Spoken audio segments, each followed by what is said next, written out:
Bonjour. Mathias Lévy-Noguer.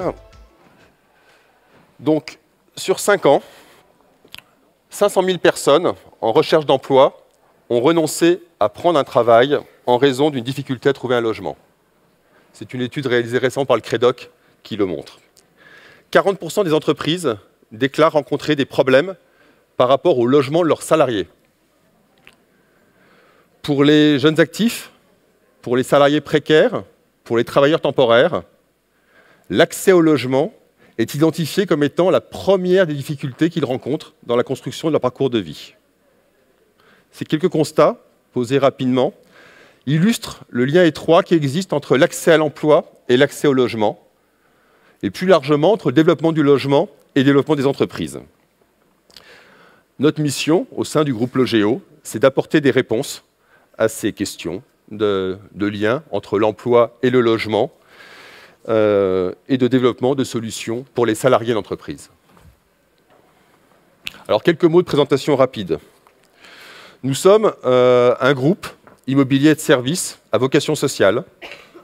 Nous avons 400 collaborateurs. Nous sommes implantés en Île-de-France, en Rhône-Alpes, en PACA, mais aussi très fortement en Normandie et singulièrement au Havre. Nous gérons 18 000 logements sociaux.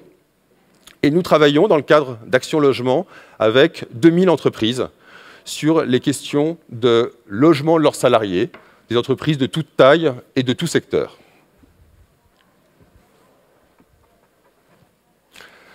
Notre action, en quelques chiffres, chaque année, nous accompagnons 12 000 ménages dans leur parcours logement, aussi bien pour chercher un logement en location, acheter un logement, réaliser une mobilité professionnelle, géographique, résoudre une difficulté sociale, économique par rapport au logement.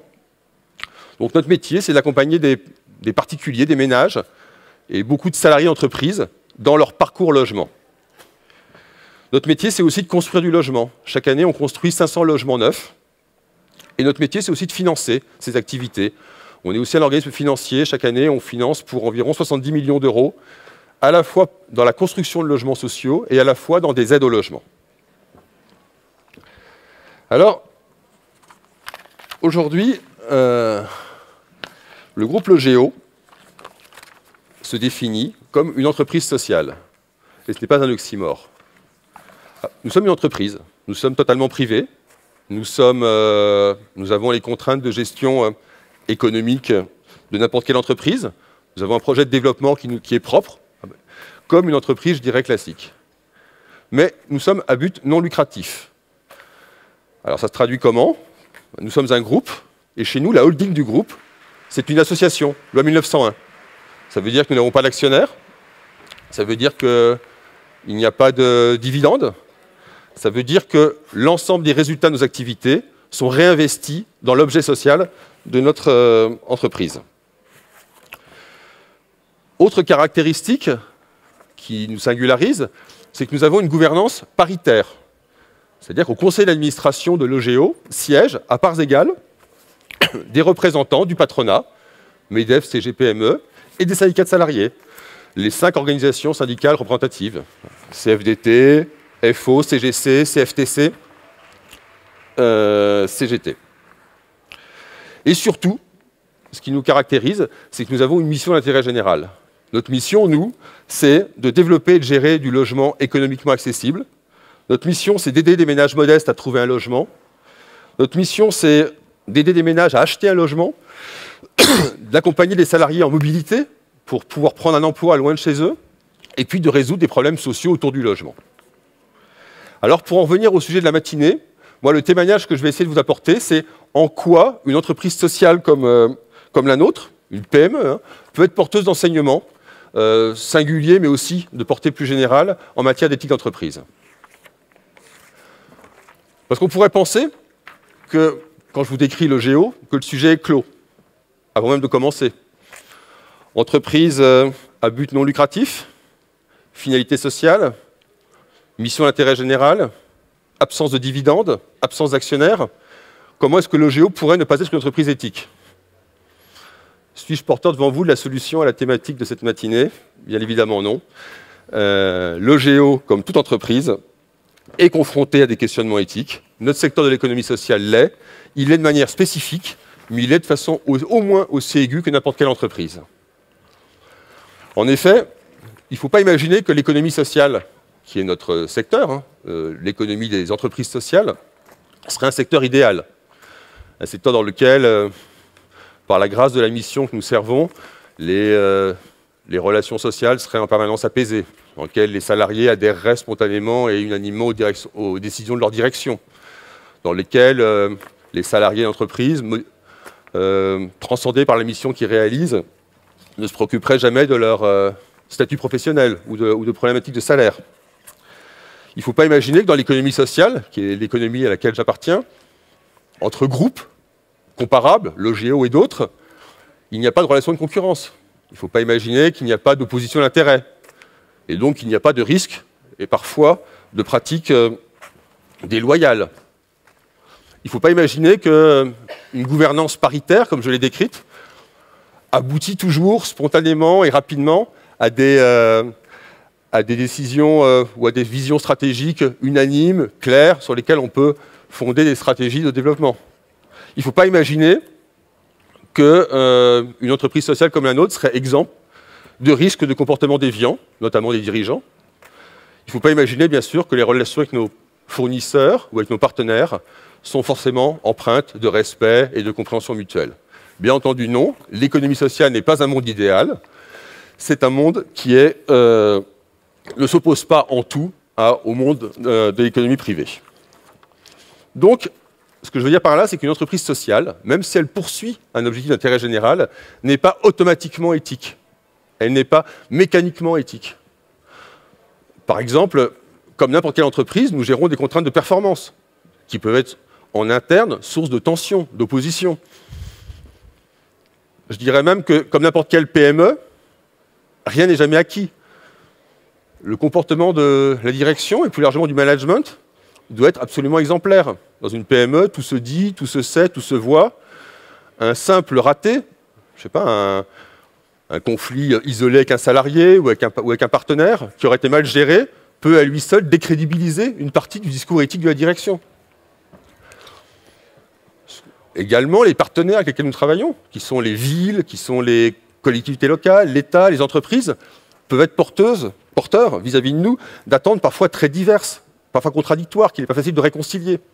Donc, ce que je veux dire par là, c'est que Logéo, en tant qu'entreprise sociale, est amené, bien évidemment, à réconcilier des intérêts parfois contradictoires de parties prenantes, comme n'importe quelle entreprise. Alors, pour autant, quand je dis cela, est-ce que je dis que la question de l'éthique se pose chez Logéo comme dans n'importe quelle entreprise? Ça ne serait pas exact. Parce que dans les faits, pour une entreprise comme Logéo, le questionnement éthique n'est pas une modalité d'exercice de notre mission. Il est au cœur même de la mission. Il est fondamental. Il est au cœur de notre projet. Et c'est même une condition de l'existence même de notre entreprise. C'est notre différence et notre spécificité. Et cette spécificité d'exigence éthique qu'une entreprise comme la nôtre peut avoir, ça se traduit par des choses très concrètes dans notre gestion, dans notre fonctionnement. Et je vais donner quelques exemples de ce par quoi cela se traduit. Alors d'abord, en termes de gouvernance et de contrôle, nous sommes une PME, 400 salariés, et nous avons des modalités de gouvernance et de contrôle qui sont ce qu'on retrouve certainement rarement dans des PME de notre taille. Ce qui d'ailleurs est logique, hein, parce que nous gérons des fonds qui sont, disons, parapublics, et il est normal que nous ayons ces modalités-là. Alors quelques exemples, hein. 400 salariés, hein. Nous avons un comité d'audit, un comité de rémunération issu du conseil d'administration. Nous avons un commissaire aux comptes. Nous avons un dispositif de gestion des risques formalisé, un dispositif de contrôle interne formalisé. Nous avons un organisme de contrôle d'État spécialisé, juste pour nous, une sorte de Cour des comptes dédiée. Enfin, nous avons tout un faisceau de contrôle sur notre activité. Nous sommes en quelque sorte un peu suradministrés, un peu surcontrôlés, mais c'est justifié par le fait que nous gérons des fonds parapublics et qu'il ne peut exister aucun doute sur l'intégrité et la rigueur de notre gestion. Pour une entreprise comme la nôtre, toute fragilité sur ce registre peut exposer l'entreprise à une remise en cause très profonde et même de son existence. Autre caractéristique, c'est que nous avons aussi des réglementations spécifiques. Chez nous, par exemple, la réglementation des dirigeants est encadrée strictement. Chez nous également, les pratiques concurrentielles entre organismes similaires sont régulées par un code et par un comité déontologique national.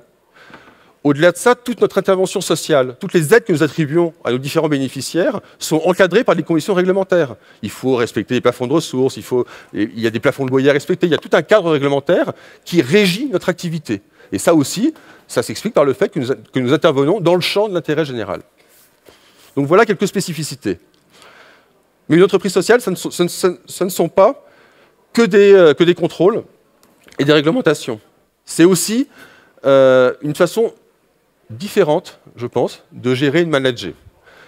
Par exemple, alors nous avons bien sûr, comme beaucoup d'entreprises sociales, un management assez bienveillant, des statuts du personnel qui sont relativement confortables. Nous avons un souci très aigu de préserver, bien sûr, l'emploi. Et même quand nous connaissons des restructurations assez fortes, nous le faisons toujours en préservant l'emploi. Mais au-delà de ça, notre enjeu à nous, en tant qu'entreprise, c'est d'arriver à attirer des cadres, notamment, à potentiel, tout en pratiquant des rémunérations qui sont parfois assez modestes, modérées en tout cas. Et c'est vrai que la mise en avant de notre projet d'utilité sociale, la promesse d'un cadre de travail stimulant, d'un cadre de travail bienveillant et épanouissant, sont une composante du contrat que nous passons avec nos collaborateurs. C'est comme ça, moi, à titre d'exemple, par exemple, mais c'est ce que je vis avec beaucoup de collaborateurs que je recrute aujourd'hui. Moi, j'ai commencé ma carrière en étant dans le conseil. En étant dans le conseil, j'étais manager dans un grand cabinet de conseil international et j'ai fait le choix, vers 30 ans, de renoncer à une partie de ma rémunération pour m'investir dans un projet qui relevait davantage de l'intérêt général. Cette promesse éthique, qui, moi, m'a séduite quand j'avais 30 ans, c'est celle elle séduit aussi beaucoup des cadres qui nous rejoignent aujourd'hui. Et puis enfin, pour finir d'illustrer mon propos, ce qu'il faut savoir, c'est que ce qui nous différencie aussi de l'entreprise normale, c'est que nos objectifs sont avant tout des objectifs d'intérêt généraux. Pour nous, la performance économique est un moyen, c'est fondamental, c'est existentiel, mais c'est un moyen au service d'une mission. Nos objectifs de projet, ce n'est pas un taux de rentabilité. Nos objectifs, c'est combien de logements j'ai réussi à construire, combien de familles j'ai réussi à loger, combien d'expulsions j'ai réussi à éviter, combien d'emplois j'ai réussi à rendre possible grâce à la solution de logement que j'ai apportée. Donc voilà ce qui caractérise une entreprise sociale, c'est que c'est aussi des règles de management différentes et c'est des façons de fonctionner différentes. Alors pour finir, et ce sera la fin de mon propos, ce dont je peux témoigner aussi, c'est que pour nous, le Géo, la question éthique n'est pas qu'une question interne, c'est aussi une question externe. Je vous l'ai dit, nous, on travaille avec des entreprises pour les aider à résoudre les problématiques logement de leurs salariés.